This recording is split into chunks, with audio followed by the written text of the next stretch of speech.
Hello friends, हमारे channel में आपका स्वागत है। अगर आप हमारे चैनल पर पहली बार विजिट कर रहे हैं तो हमारा चैनल पर आपको साइंस, जीके, जीएस, मैथ और रीजनिंग सभी का प्रैक्टिस सेट जो है चालू है। तो आप हमारे प्लेलिस्ट पे जाके सभी क्लास देख सकते हैं। यह जो क्लास आपका है इसमें आपका जो कि साइंस का क्लास चल रहा है, तो साइंस के क्लास में आपका स्वागत है। यह हमारा साइंस का नेक्स्ट टॉपिक है जिसमें हम जंतु ऊतक यानी कि एनिमल टिश्यू के विषय में जितने भी अभी तक आरआरबी द्वारा जितने भी क्वेश्चन पूछे गए हैं जंतु टिश्यू से, सभी क्वेश्चन को आज हम बारी बारी से और डिटेल के साथ करेंगे। तो चलिए क्लास की शुरुआत करते हैं। इसके पहले अगर आप हमारा चैनल पर पहली बार विजिट किए हैं तो हमारा चैनल से जुड़िए और आप अपना एग्ज़ाम को बेहतर बनाइए। तो चलिए क्लास की शुरुआत करते हैं। क्वेश्चन नंबर 116, 115 तक हम कंप्लीट कर चुके हैं। 116 में है कि निम्नलिखित में से कौन सा जो ऊतक है आपका ब्रिक नलिकाओं की भित्तियों में पाया जाता है। तो जो ब्रिक नलिका होती है, ब्रिक नलिका को भित्तियों में कौन सी ऊतक जो है निर्माण करता है ब्रिक नलिका को। तो आपका जो सही आंसर है जाएगा उसको ठीक हो जाएगा उपकला ऊतक जो होता है। उपकला ऊतक के द्वारा ही हमारा ब्रिक नलिका का जो भित्ति है उसका निर्माण किया जाता है। और यह ग्रुप डी 2022 में पूछा हुआ क्वेश्चन है। तो हम इसको पूरा ही डिस्क्रिप्शन के साथ पढ़ेंगे। चलिए देखते हैं कि जो उपकला ऊतक होता है यह क्या होता है। तो जो उपकला ऊतक होता है इसके बारे में जानते हैं। यह ब्रिक नलिकाओं की जो भित्ति होती है इसका निर्माण करती है। यह शरीर के अंदर विभिन्न अंगों के बाहरी और भीतरी सतह का निर्माण करने वाले ऊतक को ही हम उपकला ऊतक या एपिथेलियम ऊतक कहते हैं। किसी भी अंग की जो है बाहरी और भीतरी जो सतह होता है इसका निर्माण करने वाला जो आपका ऊतक होता है इसी का नाम जो है आपका उपकला ऊतक है। और जो ब्रिक नलिका होता है इसकी भीतरी जो इसकी जो भित्ति है इसका निर्माण भी हमारा उपकला यानी कि एपिथेलियम जो ऊतक होता है इसके द्वारा होता है। नेक्स्ट क्वेश्चन देखते हैं कि माइटोकॉन्ड्रिया को विचित्र अंगक क्यों माना जाता है। तो जो माइटोकॉन्ड्रिया होता है इसको विचित्र अंगक क्यों माना जाता है। इसका जो सही आंसर है ऑप्शन नंबर डी होगा, क्योंकि इसमें राइबोसोम और डीएनए पाया जाता है। तो इसमें आपको क्या पाया जाता है, तो राइबोसोम और डीएनए इसमें पाया जाता है जो कि एक विचित्र अंग का जो है आपका उदाहरण है। तो माइटोकॉन्ड्रिया को विचित्र अंगक इसीलिए कहा जाता है क्योंकि इसमें राइबोसोम और डीएनए पाए जाते हैं जो कि केंद्रक के अलावे आपको माइटोकॉन्ड्रिया में ही राइबोसोम और डीएनए मिलता है। इसका पूरी डिस्क्रिप्शन देखते हैं। क्वेश्चन नंबर आपका आ गया 118 कि निम्नलिखित में से कौन सा मानव शरीर के संचालन के लिए उत्तरदायी है। कौन सी ऊतक जो है आपको मानव शरीर का संचालन यानी कि मूवमेंट करने के लिए आपको उत्तरदायी है। तो ऑप्शन डी आपका हो जाएगा पेशी ऊतक और संयोजी ऊतक। पेशी ऊतक में हमारा मांसपेशियाँ आते हैं, वही संयोजी ऊतक में आपका ब्लड आ जाता है। तो यही जो है आपका संचालन यानी कि मूवमेंट के लिए उत्तरदायी होता है आपका पेशी ऊतक, जिसे संयोजी ऊतक, दोनों का संयोजन से ही हमारा मूवमेंट हो पाता है। तो ऑप्शन डी जो है इसका करेक्ट आंसर हो जाएगा।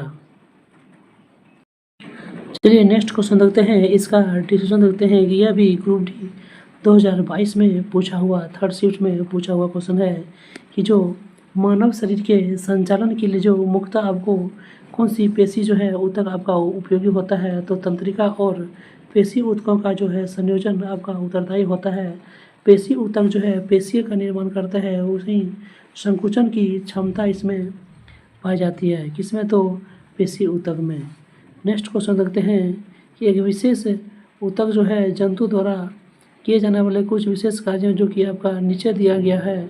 इसमें ए में दिखा गया कि यह शरीर के अंदर के जो अवकाश होता है उसको भर देता है। बी होता है कि यह जो है आंतरिक अंगों को सहारा देता है। और सी जो है ये जो ऊतकों की मरम्मत में सहायता होता है।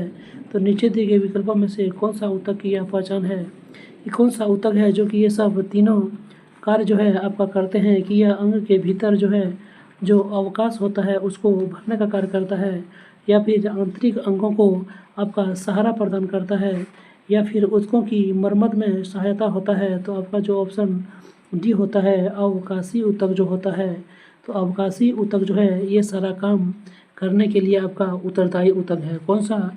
तो अवकाशी ऊतक, जिसे हम लोग एरियोलर टिश्यू भी कहते हैं। एरियोलर टिश्यू, तो जो एरियोलर टिश्यू होता है इंग्लिश में हम लोग एरियोलर टिश्यू कहते हैं और हिंदी में अवकाशी ऊतक कहते हैं। यह तीनों कार्य करने के लिए आपका उत्तरदायी ऊतक है। यह ग्रुप डी 2022 में पूछा हुआ क्वेश्चन है। नेक्स्ट देखते हैं।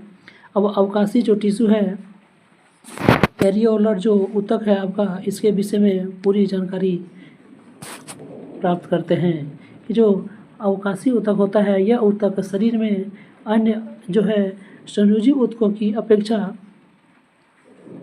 सबसे अधिक पाए जाने वाला आपका ऊतक है, और यह ढील ढाक ऊतक होता है जो प्रायः अन्य ऊतकों को जोड़ने या फिर उन्हें सहारा देने का कार्य करता है। एक शरीर के प्रत्येक भाग पर, जैसे कि त्वचा के नीचे, पेशी के बीच में और पाचन नली इत्यादि में यह आपका पाया जाता है। तो आप जो है एरियोलर टिश्यू के विषय में सारी जानकारी आपको मिल गया कि यह ऊतक जो है संयोजी ऊतक की अपेक्षा सबसे अधिक पाया जाने वाला ऊतक है, और यह कहाँ कहाँ पाई जाती है। तो यह हमारे जैसे कि प्रत्येक भाग पर, जैसे कि त्वचा के नीचे, पेशी के बीच में और पाचन जो नली होती है उसमें पाया जाता है। नेक्स्ट क्वेश्चन देखते हैं कि हड्डी निम्नलिखित में से किस प्रकार के ऊतकों का एक उदाहरण है। तो आप देख सकते हैं कि जो हमारा जो मनुष्य का या फिर किसी का हड्डी होता है यह किस प्रकार के ऊतकों का उदाहरण है। तो हड्डी सब जो होता है आपका संयोजी ऊतक का आपका उदाहरण है। तो ऑप्शन बी जो है आपका करेक्ट आंसर हो जाएगा।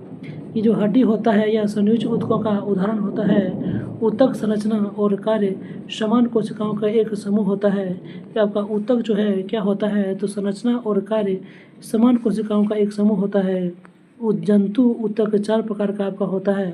तो ऊतक के विषय में आप सभी सारी जानकारी यहाँ से ग्रहण कर सकते हैं कि जो जंतुओं का ऊतक होता है यह आपका 4 प्रकार का होता है। जैसे कि 1 नंबर आपका हो गया उपकला ऊतक, 2 नंबर आपका हो गया संयोजी ऊतक, तीसरा आपका हो गया पेशी ऊतक, और चौथा की बात करें तो आपका हो गया तंत्रिका ऊतक। वही अस्थि अथवा हड्डी है, यह ऊतक एक ठोस, दृढ़ एवं मजबूत एक संयोजी ऊतक होता है। संयोजी ऊतक का मुख्य कार्य है शरीर के सभी ऊतकों और अंगों को आपस में जोड़ना और अंगों और शरीर को आकार देना और उसे बनाए रखना। तो यह जो है आपका संयोजी ऊतक का कुछ प्रमुख कार्य है। नेक्स्ट क्वेश्चन देखते हैं कि निम्नलिखित में से कौन सा ऊतक जो है त्वचा के नीचे और आंतरिक अंगों के बीच में पाया जाता है। तो इस प्रकार का डिस्क्रिप्शन जो है यह बहुत ही इम्पोर्टेंट है, क्योंकि इसमें चैप्टर से संबंधित, क्वेश्चन से संबंधित सारे आपको जानकारी प्राप्त होता है कि निम्नलिखित में से वह कौन सा ऊतक है जिसके नीचे जो है त्वचा के नीचे और आंतरिक अंगों में पाया जाता है। तो इसका सही आंसर की बात करें तो आपका हो जाएगा ऑप्शन नंबर ए वसा ऊतक। वसा ऊतक जो होता है यह आपका कहाँ पाया जाता है, तो यह आपका त्वचा के नीचे पाया जाता है और आंतरिक अंगों के बीच में पाया जाता है। तो ऊतक जो है कोशिकाओं का एक समूह होता है। तो कोशिकाओं के समूह को क्या कहते हैं, तो कोशिकाओं के समूह को ऊतक कहा जाता है, जिसमें कोशिकाओं की संरचना और कार्य एक समान होते हैं।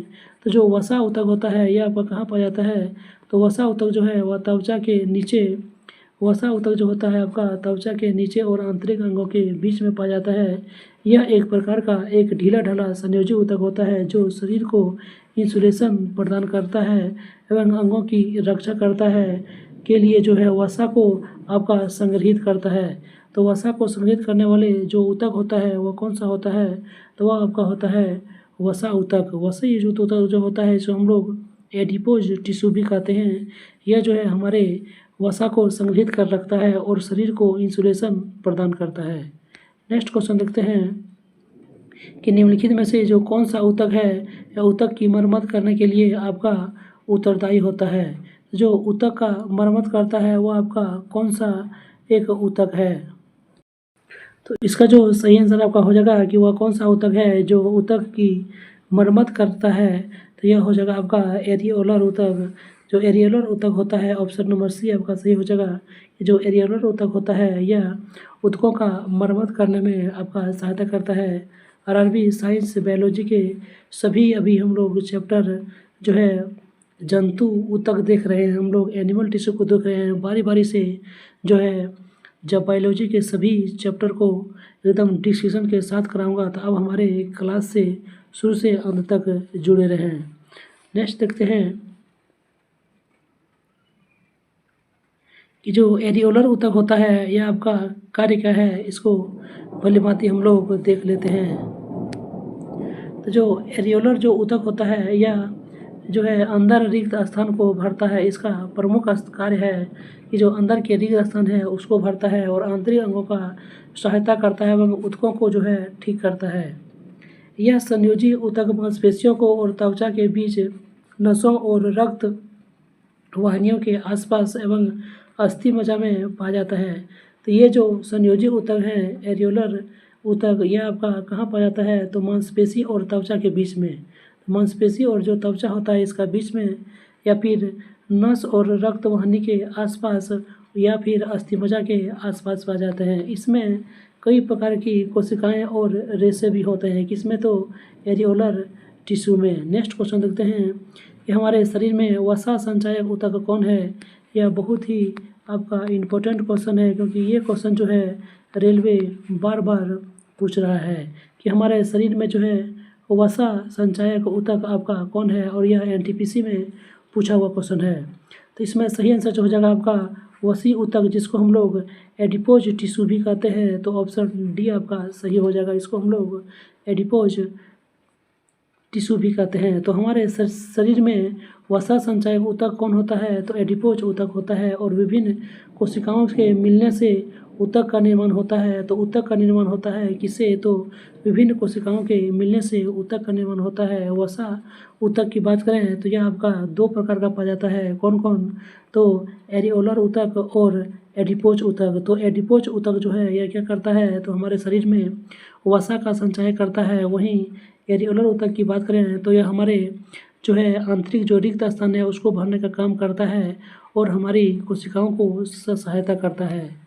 नेक्स्ट क्वेश्चन देखते हैं कि ऊतक क्या होता है। तो ऊतक के बारे में हम अभी सारी जानकारी आपको दे दिए हैं कि ऊतक क्या होता है। ऊतक आप इसमें से सही आंसर जो है आपका डी नंबर हो जाएगा। 124 का जो सही आंसर है आपका डी नंबर में हो जाएगा कि वे कोशिकाएं जो मूल रूप से दिखने में और कार्य करने में समान होता है, वे कोशिकाएं जो मूल रूप से दिखने और कार्य करने में समान होता है, तो वह जो है एक जो है ऊतक होता है। नेक्स्ट क्वेश्चन देखते हैं, ऊतक के बारे में सारी जानकारी अभी प्राप्त करते हैं कि जो ऊतक होता है यह कोशिकाओं का एक ऐसा समूह होता है जिसका उद्भव और कार्य समान होता है।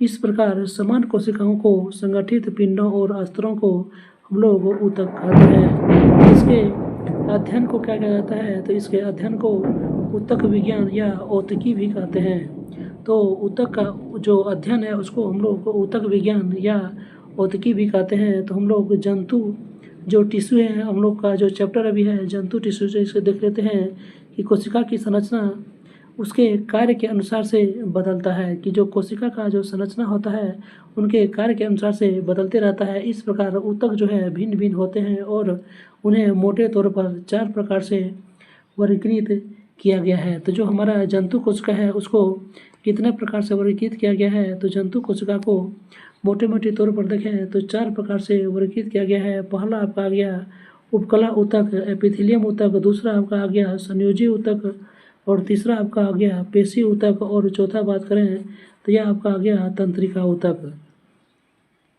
नेक्स्ट क्वेश्चन देखते हैं कि उन कोशिकाओं के समूह को जो है जिनकी उत्पत्ति और संरचना समान होती है, किसी विशेष कार्य करने के लिए जो है उसे विशेषता जो है आपका प्राप्त है। उदाहरण के लिए कि शरीर में मांसपेशी की कोशिकाएं अन्य मांसपेशी को बनाती है जो शरीर की गतियों से संबंधित है, तो उसे क्या कहते हैं। तो इसमें एक ही लाइन में दिया गया है कि कोशिकाओं का एक ऐसा समूह जिसकी उत्पत्ति और संरचना समान होती है और किसी विशेष कार्य करने के लिए उसे विशेषता प्राप्त है तो उसका जो है हम लोग क्या कहते हैं, तो उसे हम लोग टिश्यू या फिर ऊतक कहते हैं। यह ग्रुप डी 2018 में पूछा हुआ क्वेश्चन है। देखते हैं कि कोशिकाओं का वह समूह जो किसी विशेष कोशिका के आकार, आकृति, कार्य और उत्पत्ति एवं विकास के दृष्टिकोण से समान होता है उसे ऊतक कहते हैं। ये हमारे शरीर के सभी हिस्सों एवं अंगों का क्या करता है, तो यह निर्माण करता है। ऊतक का अध्ययन जीव विज्ञान की जिस शाखा में किया जाता है उसे हिस्टोलॉजी कहा जाता है। तो जो जीव विज्ञान का अध्ययन है उसको क्या कहा जाता है, तो उसे हिस्टोलॉजी कहा जाता है। इसे आप जरूर याद रखिएगा, हिंदी में इसे औतकी भी कहते हैं। नेक्स्ट क्वेश्चन देखते हैं कि रक्त और हड्डी यह जो है किस टिश्यू का आपका उदाहरण है, कि जो रक्त और हड्डी होता है यह आपका किस टिश्यू का उदाहरण है, किस ऊतक का उदाहरण है। तो इसका जो सही आंसर हो जाएगा ऑप्शन ए नंबर हो जाएगा। यह आपका संयोजी ऊतक का आपका उदाहरण है। कौन, तो रक्त और हड्डी आपका संयोजी ऊतक का उदाहरण है। देखते हैं कि किसी भी जीव के शरीर में कोशिकाओं के ऐसे समूह को ऊतक कहते हैं जिनकी उत्पत्ति एक समान हो और वे विशेष कार्य करते हों। कोशिका से मिलकर ऊतक का निर्माण होता है। रक्त और हड्डियां एक संयोजी ऊतक का उदाहरण है। जंतु के शरीर को ढकने और बाह्य रक्षा प्रदान करने के लिए जो ऊतक होता है, यानी कि जंतु का शरीर को ढकने के लिए और जो बाह्य रक्षा करने के लिए जो कौन सा ऊतक है, तो वह आपका एपिथेलियम ऊतक कहलाता है। वहीं मेरुरज्जु, मस्तिष्क एवं तंत्रिका ये सभी जो है तंत्रिका ऊतक से आपका बना होता है। तो जो तंत्रिका ऊतक से आपका क्या क्या चीज़ बना है, तो तंत्रिका ऊतक की बात करें इससे आपका मस्तिष्क, मेरुरज्जु और तंत्रिकाएं ये तीन चीज़ जो है आपका तंत्रिका कोशिका से बना है। नेक्स्ट क्वेश्चन देखते हैं कि मनुष्यों में एक संयोजी ऊतक के उदाहरण जो है पहचाना है। तो मनुष्य के शरीर में एक संयोजी ऊतक कौन है उसको पहचाना है। तो हम अभी ऊपर के डिस्कशन में देख चुके हैं कि संयोजी ऊतक में आपका हड्डी और रक्त आता है। तो आपका यहाँ ऑप्शन नंबर सी जो है हड्डी आपका सही आंसर हो जाएगा। नेक्स्ट क्वेश्चन देखते हैं कि निम्नलिखित में से कौन सा एक संयोजी ऊतक का उदाहरण है। तो ऊपर के डिस्कशन में हम लोग देख चुके हैं कि संयोजी ऊतक जो है हड्डी और रक्त होता है। तो यह हमारा ऑप्शन नंबर सी जो है आपका सही आंसर है। नेक्स्ट देखते हैं कि निम्नलिखित में से कौन सा एक संयोजी ऊतक है। तो संयोजी ऊतक में रक्त और हड्डी दो ही चीज़ मुख्य रूप से पाए जाते हैं। तो इसका सही आंसर जो है ऑप्शन नंबर बी हो जाएगा। रक्त जो है एक संयोजी ऊतक का उदाहरण है। नेक्स्ट देखते हैं कि रक्त एक प्रकार का कैसा जो है ऊतक का आपका उदाहरण है। तो रक्त और हड्डी की बात करें तो रक्त और हड्डी हमारे संयोजी ऊतक का आपका उदाहरण होता है। तो ऑप्शन बी आपका सही हो जाएगा। रक्त क्या है, रक्त जो है एक प्रकार का एक ऊतक है। कौन सा ऊतक है, तो यह जो है ऑप्शन ए पेशी ऊतक, ऑप्शन बी पैकेजिंग ऊतक, ऑप्शन सी संयोजी ऊतक या ऑप्शन डी एक सहायक ऊतक। तो जो रक्त है आपका हो जाएगा ऑप्शन नंबर सी एक संयोजी ऊतक का आपका उदाहरण है। कौन, तो रक्त। नेक्स्ट देखते हैं कि हमारे शरीर की हड्डियां में कौन से ऊतक पाए जाते हैं। जो हमारा शरीर होता है वो हड्डी में वो कौन सा ऊतक पाया जाता है। तो हड्डी की बात करें तो हड्डी में हमारा संयोजी ऊतक पाया जाता है। ऑप्शन सी जो है आपका करेक्ट हो जाएगा। नेक्स्ट देखते हैं कि जो मुंह की परत है वह किस जो है ऊतक का बना हुआ है। तो जो मुंह की परत है यह किस ऊतक का आपका बना हुआ है। तो ऑप्शन सी जो आपका सही हो जाएगा कि पपड़ीदार उपकला ऊतक का बना हुआ है, यानी कि इस स्क्वेमस एपिथेलियम का यह आपका बना हुआ है मुंह की परत। इसका डिस्कशन देख लेते हैं कि जो एपिथेलियम ऊतक होता है ऊतकों को क्या करता है, ऊतक की बाहरी पतली परत और आंतरिक भीतरी जो स्तर है इसको बनाता है।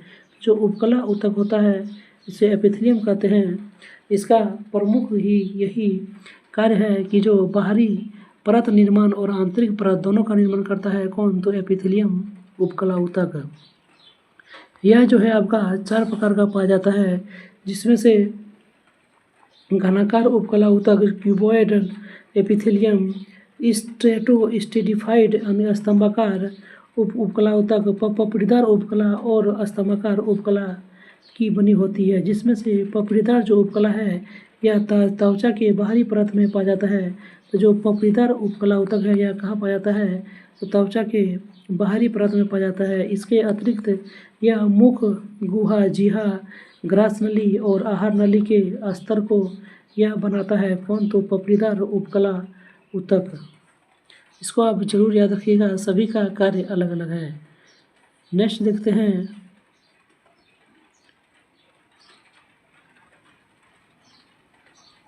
कि हमारे शरीर में कई अंग हैं, निम्नलिखित में से कौन सा अंग जो है आपका सबसे बड़ा है? तो हमारा शरीर की सबसे बड़ी अंग की बात करें तो किसी भी मानव शरीर के सबसे बड़े अंग है आपका त्वचा, क्योंकि त्वचा जो है हर एक जगह पाया जाता है। तो मानव शरीर की सबसे बड़ी अंग की बात करें तो वो आपका त्वचा हो जाएगा। यह शरीर का बाह्य आवरण होता है जिसे वातावरण यानी कि एपिडर्मिस कहते हैं। त्वचा जो है उपकला ऊतकों की कई परतों द्वारा निर्मित होती है। जो त्वचा होता है हमारी उपकला जो होता है एपिथेलियम ऊतक, इसके कई परतों से मिलकर बना होता है। मानव शरीर की सबसे बड़ी ग्रंथि की बात करें तो मानव शरीर की सबसे बड़ी ग्रंथि आपका हो जाएगा यकृत। वहीं मानव शरीर की सबसे बड़ा अंग और सबसे बड़ी ग्रंथि ये दोनों अलग अलग चीज़ हैं। तो मानव शरीर का सबसे बड़ा अंग आपका त्वचा है, वहीं मानव शरीर की सबसे बड़ी ग्रंथि की बात करें तो यह आपका हो जाएगा यकृत।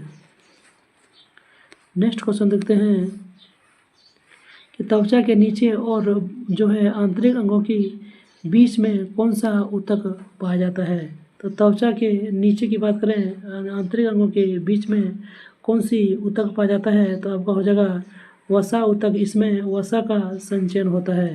तो जो संयोजी ऊतक है यह आपका 3 प्रकार का होता है। एक होता है लचीली संयोजी ऊतक, दूसरा होता है संघन संयोजी ऊतक और तीसरा होता है विशिष्टकृत संयोजी ऊतक। वहीं शिथिल संयोजी ऊतक में कोशिका और तंतु एक दूसरे से अर्ध तरल आधारी पदार्थ से शिथिलता से जुड़े रहते हैं। शिथिल संयोजी ऊतक में इसका उदाहरण की बात करें तो उदाहरण के लिए जो वसा ऊतक है एक शिथिल संयोजी ऊतक का उदाहरण है। तो जो उदाहरण के लिए देखें कि जो वसा ऊतक होता है आपका शिथिल संयोजी ऊतक होता है, जो मुख्यतः त्वचा के नीचे स्थित होता है और यह रक्त की अधिकांश वसा संग्रहण के लिए विशिष्ट होता है। भोजन के जो पदार्थ प्रयोग में नहीं आते वे वसा के रूप में परिवर्तित होकर ऊतक के में संग्रहित हो जाता है। और वह कौन सा ऊतक में संग्रहित होता है? तो वह आपका हो जाएगा वसी ऊतक। वसी ऊतक की एडिपोज टिश्यू में आपका वह संग्रहित होता है। नेक्स्ट देखते हैं कि निम्नलिखित में से क्या एक पशु ऊतक नहीं है? इसमें से कौन सा है जो कि एक पशु ऊतक नहीं है? तो इसमें से देख सकते हैं, इसमें से सभी जो है पेशी ऊतक भी है, संयोजी ऊतक भी हैं, उपकला ऊतक भी हैं और तंत्रिका ऊतक भी हैं। ये चारों जो है हमारे ऊतक का ही उदाहरण है। तो इसे जो है रेलवे द्वारा जो है इसे काट दिया गया होगा, क्योंकि जो पेशी ऊतक है, संयोजी ऊतक है, तंत्रिका ऊतक है और उपकला ऊतक है, ये चारों जो है जंतु ऊतक हैं। किसी जीव के शरीर में तंत्रिका ऐसे रेशे को कहते हैं जिसके द्वारा शरीर के एक स्थान से दूसरे स्थान तक संदेश भेजे जाते हैं। उसे ही क्या कहा जाता है? उसे ही तंत्रिका कहा जाता है। मनुष्य शरीर में तंत्रिकाएं शरीर के लगभग हर भाग में मस्तिष्क और मेरुरज्जु से जुड़कर उन्हें आपसी संपर्क रखता है। तो किसको किसको जोड़ता है? तो मेरुरज्जु मस्तिष्क और मेरुरज्जु को जोड़ता है। कौन? तो तंत्रिका। नेक्स्ट क्वेश्चन होते हैं कि निम्नलिखित में से कौन सा ऊतक है जो हमारे मुंह के आंतरिक स्तर को आपका बनाता है? तो हमारे जो मुंह होता है उसके आंतरिक स्तर को कौन सी ऊतक जो है आपका बनाता है? तो वह हो जाएगा आपका सरल स्क्वेमस एपिथेलियम। जो सरल स्क्वेमस एपिथेलियम है इसके द्वारा हमारा शरीर की जो है मुंह की आंतरिक स्तर को बनाया जाता है। नेक्स्ट देखते हैं कि कोशिकाओं में रक्त नलिका स्तर, कोशिकाओं में जो है रक्त नलिका स्तर यानी कि कोशिका जहाँ पदार्थों का संवहन वर्णात्मक पारगम झिल्ली के द्वारा होता है वहाँ पर चपटी एपिथेलियम ऊतक होती है। इसको सरल सल की एपिथेलियम भी कहते हैं। ये अत्यधिक पतली और चपटी होती है तथा कोमल स्तर का निर्माण करती है, जैसे कि आहार नली, मुंह का स्तर सल्की एपिथेलियम से ढका रहता है। शरीर की रक्षात्मक कवच यानी कि त्वचा इन्हीं सल्की एपिथेलियम से बनी होती है। तो हमारा जो त्वचा है, आहार पहले देखते हैं कि आहार नाल और मुंह का जो अस्तर है यह आपका सल्की एपिथेलियम से बना होता है। दूसरी देखें तो हमारे शरीर की जो रक्षात्मक कवच है, जिन्हें हम लोग त्वचा के नाम से जानते हैं, यह भी सल्की एपिथेलियम से बना होता है। त्वचा की एपिथेलियम कोशिका इन्हें कटने या फटने से बचाता है और इसे अपना बाहरी सुरक्षा प्रदान करता है। तो इस प्रकार के कई पैटर्न के में रूप में व्यवस्थित होता है। तो कई परतों से यह मिलकर बना होता है और इन एपिथेलियम को ही स्तरीय सल्की यानी कि स्ट्रेटिफाइड स्क्वेमस एपिथेलियम कहा जाता है। तो इसी को ही हम लोग क्या कहते हैं, तो स्तरित सल्की एपिथेलियम। और यह किस चीज़ का निर्माण करता है, तो यह हमारे आहार नाल, मुंह का अस्तर और जो त्वचा होता है इसका यह निर्माण करता है स्तरीय सल्की एपिथेलियम। नेक्स्ट क्वेश्चन देख लेते हैं कि स्ट्रेटिफाइड स्क्वेमस एपिथेलियम किस में मौजूद होता है। अभी हम लोग तुरंत जो है इसका डिस्क्रिप्शन में देख चुके हैं, पूरी जानकारी आपको ऊपर का डिस्क्रिप्शन में मिल चुका है कि जो स्ट्रेटिफाइड स्क्वेमस एपिथेलियम है यह आपका कहाँ पाया जाता है, यह आपका त्वचा में पाया जाता है, वहीं आहार नाल में भी यह आपका पाया जाता है। नेक्स्ट क्वेश्चन देखते हैं कि ऊतक वो कौन से ऊतक में मैट्रिक्स होते हैं और यह कोशिका में मैट्रिक्स में सन्निहित होती है। वह कौन सा ऊतक होता है जिसमें मैट्रिक्स होते हैं और कोशिकाएं जो है मैट्रिक्स में समाहित होती है। तो आपको हो जाएगा संयोजी ऊतक। संयोजी ऊतक जो है इसमें क्या होता है, तो मैट्रिक्स होता है और कोशिकाएं मैट्रिक्स में सन्निहित होती है। तो जटिल प्राणियों के कोशिका में संयोजी ऊतक बहुतायत एवं विस्तृत रूप में फैला होता है, क्योंकि जो संयोजी ऊतक है यह शरीर के अन्य ऊतकों एवं अंगों को एक दूसरे के साथ जोड़ता है और आलम्ब के आधार पर दिया जाता है। संयोजी ऊतक ये कोमल से लेकर विशेष प्रकार के ऊतक भी हो सकते हैं। इसकी बात करें तो हम देख सकते हैं कि संयोजी ऊतक में आपका कौन कौन सा ऊतक आता है। तो इसमें आपका उपास्थि, अस्थि, वसी ऊतक और रक्त इसमें सम्मिलित है। किसमें, तो संयोजी ऊतक में। संयोजी ऊतक में आपका जो है उपास्थि, अस्थि, वसी ऊतक और रक्त आपका सम्मिलित है। रक्त को छोड़कर सभी जो है संयोजी ऊतक को कोशिका संरचनात्मक प्रोटीन का तंतु स्रावित करता है, जिसे कैलोजन या स्लाइटिन कहते हैं। तो जो क्या इसमें क्या बोला कि रक्त को छोड़कर जो सभी जो संयोजी ऊतक हैं इसकी जो कोशिका है संरचनात्मक प्रोटीन का तंतु स्रावित करता है और इसे कैलोजन कहते हैं। ये ऊतक को क्या करता है, तो शक्ति, प्रत्यास्थता और लचीलापन प्रदान करता है। कौन, तो कैलोजन। ये कोशिकाएं रूपांतरित पॉलीसेकेराइड भी स्रावित करती है, जो कोशिका जंतु एवं तंतु के बीच में जमा होकर मैट्रिक्स का कार्य करती है। तो यह क्या करता है, तो यह जो है संयोजी ऊतक आपका क्या करता है, तो पॉलीसेकेराइड का भी स्रावित करता है, जो कोशिका एवं तंतु के बीच में जमा होकर आधात्री यानी कि मैट्रिक्स का निर्माण करता है। नेक्स्ट देखते हैं कि पेशी ऊतक आपका कितना प्रकार का होता है। तो हम देख सकते हैं कि पेशी ऊतक हमारा 3 प्रकार से होता है। तो पेशी ऊतक की बात करें तो यह 3 प्रकार का पेशी ऊतक पाया जाता है। कितना प्रकार का, तो 3 प्रकार का। ऑप्शन सी जो आपका सही हो जाएगा। पेशी ऊतक क्या होता है, तो यह लंबे बेलनाकार तंतुओं से आपका बना होता है पेशी ऊतक, और जो समानांतर पंक्ति में व्यवस्थित होते हैं। यह तंतु कई सूक्ष्म तंतुओं से बना होता है, जिन्हें पेशी तंतु कहते हैं। सामान्यतः देखा जाए तो शरीर के सभी गतियों में पेशी की बहुत भूमिका निभाती है। पेशी ऊतक आपका 3 प्रकार पाया जाता है, जिसका उदाहरण है रेखी पेशी और हृदय पेशी। यही 3 प्रकार का आपका पेशी ऊतक पाया जाता है, इसे आप जरूर याद रखिएगा। नेक्स्ट क्वेश्चन देखते हैं कि मानव शरीर की त्वचा का सबसे बाह्य परत क्या कहलाता है। तो जो मनुष्य के शरीर है इसके जो बाह्य जो त्वचा होता है, तो त्वचा के जो बाह्य परत होती है, क्योंकि त्वचा जो है कई परतों से मिलकर बना होता है, तो इसका जो बाह्य परत होता है उसको क्या कहा जाता है, तो उसको एपिडर्मिस कहा जाता है, जो कि ऑप्शन नंबर सी आपका सही है कि इसको क्या कहा जाता है, तो इसे एपिडर्मिस कहा जाता है।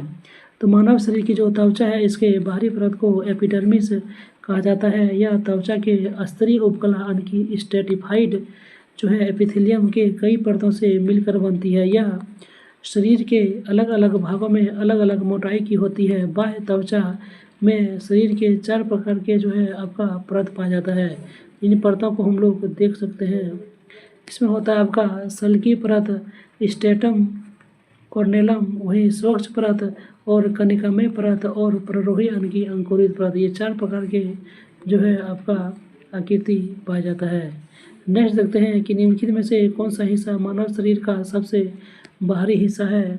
तो जो मानव शरीर यानी कि त्वचा है, इसका सबसे बाहरी हिस्सा की बात करें तो इसे हम लोग एपिडर्मिस कहते हैं, जो कि ऊपर का डिस्कशन में हम लोग पूरी तरह से देख चुके हैं और यह एनटीपीसी में पूछा हुआ है 2016 में। नेक्स्ट देखते हैं कि निम्नलिखित में से कौन सा एक संयोजी ऊतक नहीं है। तो हम लोग संयोजी ऊतक देख रहे हैं कि जो संयोजी ऊतक है आपका 3 प्रकार का 4-5 प्रकार का है, जिसमें से आपका उपास्थि भी आता है, अस्थि भी आता है और रक्त भी आता है। इसमें से जो तंत्रिका कोशिका नहीं है, क्योंकि यह तंत्रिका ऊतक का उदाहरण है, तो इसमें से ऑप्शन ए जो है आपका सही हो जाएगा। नेक्स्ट क्वेश्चन देखते हैं कि कोशिका की संरचना, कोशिका किसे कहते हैं। तो कोशिका की संरचना उसके कार्य के अनुसार से बदलता रहता है। ऊतक जो है आपका भिन्न भिन्न होते हैं और इन्हें 4 भागों में बांटा गया है। पहला है उपकला, एपिथेलियम, संयोजी, पेशी और तंत्रिका। वहीं अस्थि जो है बोन, यानी कार्टिलेज, उपास्थि और रक्त, ये तीनों जो है आपका संयोजी ऊतक है, जबकि तंत्रिका जो कोशिका है आपका तंत्रिका ऊतक का भाग है। तो पूरा डिस्क्रिप्शन इसमें आपको समझ में आ गया होगा। नेक्स्ट देखते हैं कि स्क्वैशम एपिथेलियम ऊतक फेफड़े के कहाँ पाया जाता है। तो एल्वेलाई और जानवरों के अन्य हिस्सों में पाया जाता है, जहाँ पर संकुचन और विश्राम होता है। तो यह किस प्रकार का जो है एक उदाहरण है। तो यह जो है अस्थाई, जो अस्थाई संकुचन होता है और विश्राम होता है, वहाँ पर आपका जो है स्क्वैशम एपिथेलियम ऊतक पाया जाता है। नेक्स्ट देखते हैं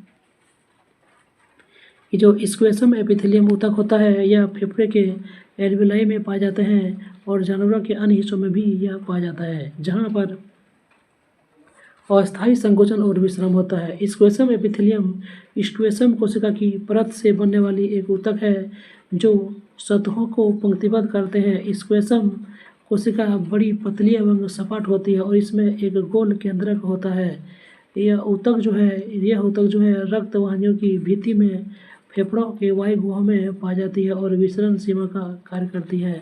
तो जो स्क्वैशम एपिथेलियम है यह आपका कहाँ पाया जाता है। तो स्क्वैशम एपिथेलियम की बात करें तो यह आपका पाया जाता है कहाँ पर। तो रक्त वाहिनी में यह आपका पाया जाता है, रक्त वाहिनी के भित्ति में। वहीं फेफड़े के वायु कोश में यह पाया जाता है। कौन सो स्क्वैशम एपिथेलियम। स्क्वैशम एपिथेलियम कहाँ कहाँ पाई जाती है, तो आप इसे जो है पूरी जानकारी आपको प्राप्त हो गया। नेक्स्ट देखते हैं कि किस प्रकार की कोशिका से त्वचा बनी है।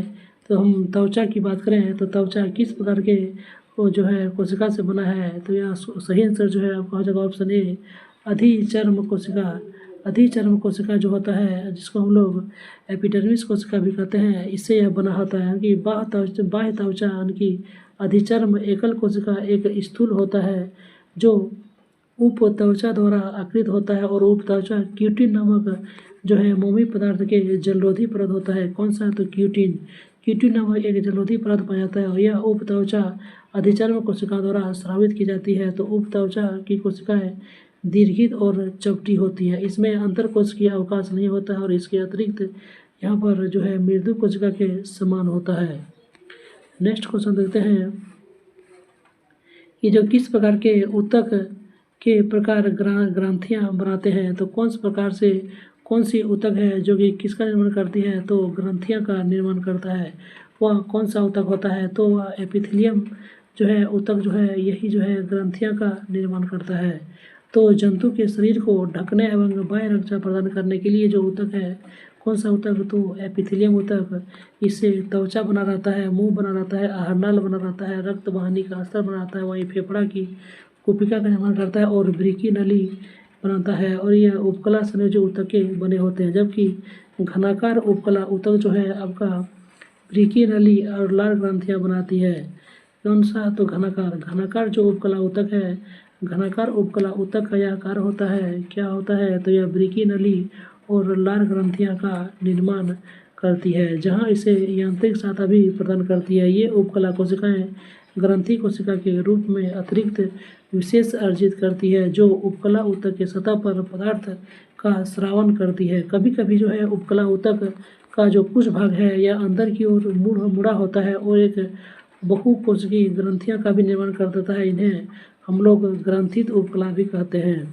कभी कभी जो कोशिका है अंदर की ओर मुड़ जाता है और एक से अधिक जो है ग्रंथि का निर्माण करता है। इसे हम लोग क्या कहते हैं, तो ग्रैंडुलर एपिथेलियम कहा जाता है। कौन सा, तो ग्रैंडुलर एपिथेलियम। नेक्स्ट देखते हैं कि जंतु कोशिका में ब्रिक को यांत्रिक समर्थन प्रदान करने के लिए, यानी कि जो जंतु कोशिका होता है इसमें ब्रिक को यानी कि किडनी को यांत्रिक समर्थन प्रदान करने के लिए किस एपिथेलियम कोशिका की आंतरिक परत का निर्माण करता है। तो इसमें आपका हो जाएगा ऑप्शन नंबर ए जो है क्यूबॉइड जो होता है, यानी कि आयता फलकी जो है एपिथेलियम जो है आपका यह ब्रिक के जो है यांत्रिक सहायता प्रदान करता है जंतुओं में। कौन सा, तो क्यूबॉइडल एपिथेलियम। नहीं देखते हैं कि किस प्रकार के ऊतक द्वारा ग्रंथि का निर्माण किया जाता है। तो हम लोग ग्रंथि के निर्माण के लिए देख चुके हैं ऑप्शन नंबर बी, एपिथेलियम ऊतक जो होता है एपिथेलियम ही ग्रंथि का निर्माण करती है। और इसमें से यह कौन सा एपिथेलियम, तो आपका आ जाएगा आपका घनाकार, जो घनाकार एपिथेलियम होता है। तो घनाकार एपिथेलियम से ही हमारा ब्रिक जो है ब्रिक नलिका से बना रहता है और लार ग्रंथि इसी का बना होता है। नेक्स्ट कहते हैं कि हिस्टामिन जो स्रावक कोशिका कहाँ पाई जाती है। तो हिस्टामिन नामक जो स्रावक कोशिका है यह आपका कहाँ पाया जाता है। तो यह आपका ऑप्शन नंबर ए हो जाएगा संयोजी ऊतक। संयोजी ऊतक जो होता है, संयोजी ऊतक में हिस्टामिन नामक जो है स्रावक कोशिका पाई जाती है। नेक्स्ट देखते हैं कि जो हिस्टामिन होता है, हिस्टामिन स्रावक कोशिका है या संयोजी जो ऊतक होता है इसमें पाया जाता है। किसमें, तो संयोजी ऊतक में पाया जाता है। प्राणियों में संयोजी ऊतक के मुख्य घटक जो है कौन सा है, तो केलोजन, यानी कि केलोजन नामक प्रोटीन है। संयोजी ऊतक का मुख्य घटक की बात करें तो आपका केलोजन नामक प्रोटीन है। यह संयोजी ऊतक में प्रायः तंतु कोरक यानी कि तंतुओं को जन्म देता है। महाभक्षकणकों और मास्ट कोशिकाएं भी होती है जो हिस्टामिन का स्रावक करती है। तो मास्ट कोशिका भी है जो हिस्टामिन का स्रावन करता है। कौन, तो मास्ट कोशिकाएं। नेक्स्ट देखते हैं कि जो एरियोलर टिश्यू है के बीच में एक पूरक ऊतक जो है फिलर टिश्यू का काम करता है। तो वह जो है एरियोलर ऊतक है किसके बीच में एक जो है पूरक ऊतक का काम करता है। तो एरियोलर ऊतक आपका कहाँ पाया जाता है, तो जो एरियोलर ऊतक है यह आपका त्वचा और मांसपेशी दोनों के बीच में आपका पाया जाता है। तो जो अवकाशी ऊतक होता है जिसे हम लोग एरियोलर टिश्यू कहते हैं, मानव शरीर के दूसरे संयोजी ऊतकों की अपेक्षा यह अधिक पाया जाता है और यह ढीला ढाला ऊतक होता है और दूसरे ऊतक को जोड़ने और सहारा प्रदान करने का कार्य करता है। यह ऊतक जो है त्वचा और मांसपेशी के बीच में पाया जाता है और उसे यह जोड़ता है। नेक्स्ट क्वेश्चन देखते हैं कि निम्नलिखित में से लाल संवहनी संयोजी ऊतक कौन है। तो निम्नलिखित में से जो है लाल संवहनी संयोजी ऊतक की बात करें तो आपका लाल संवहनी संयोजी ऊतक कौन है, तो आपका रुधिर जो है आपका लाल संवहनी संयोजी ऊतक होता है। अब रुधिर की बात करें तो जो रुधिर होता है रक्त या एक प्रकार का लाल संयोजी ऊतक होता है। और रक्त का निर्माण आपका कहाँ होता है, यह बहुत ही इम्पोर्टेंट है कि जो रक्त है इसका निर्माण हमारा लाल अस्थिमज्जा में होता है। या फिर भ्रूण अवस्था की बात करें तो भ्रूण अवस्था में यह आपका पलिहा में रक्त का निर्माण होता है। तो रक्त के निर्माण की बात करें तो यह आपका दो जगह होता है। पहला आपका हो जाएगा जो कि जब भ्रूणावस्था से अन्य की बात करें तो लाल अस्थिमज्जा में, वहीं भ्रूणावस्था की बात करें तो आपका पलिहा में जो है रक्त का निर्माण होता है। रक्त का पीएच मान की बात करें तो इसका पीएच मान हल्का क्षारीय होता है, 7.4 होता है। वहीं रुधिर जो है लाल रक्त चिपसा सा और जल से कुछ भारी और पारदर्शी, इसे संवहनी संयोजी ऊतक भी कहा जाता है। तो रक्त को क्या कहा जाता है, इसे संवहनी संयोजी ऊतक भी कहा जाता है। किसको, तो रक्त को।